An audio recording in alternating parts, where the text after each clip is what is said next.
What's the difference between, for example, narcissism and perfectionism? Because perfectionism is another term that I've heard before, which I'm assuming incorporates that idea of the perfect self just through the term. So are there any similarities between narcissism and perfectionism?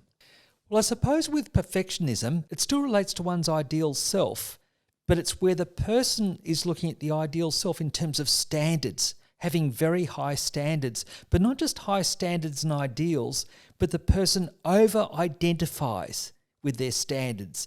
They think that they should meet those standards rather than aiming for them or thinking it's good to have ideals to strive for, thinking you should achieve them. So any kind of falling short from that can lead to quite a lot of distress.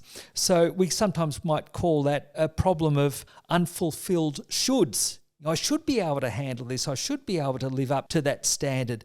But that will often lead people to feel a dread of failure or a helplessness if they feel that they're not managing to reach those standards. So it's still like a striving to do something worthwhile.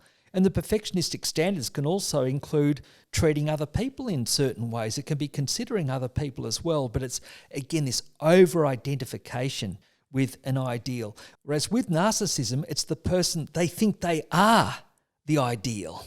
And so they might also be concerned about failure, but more in terms of how that might impact on their reflected glory or how they look to other people. It can be that hypersensitivity to criticism or any kind of negative feedback or any evidence of failure, but more because they feel that would be humiliating. So in either case, people could tend to experience a degree of shame from not reaching standards in some ways, but there's a sense of humiliation with narcissism, whereas with perfectionism, it's more the sense of failure.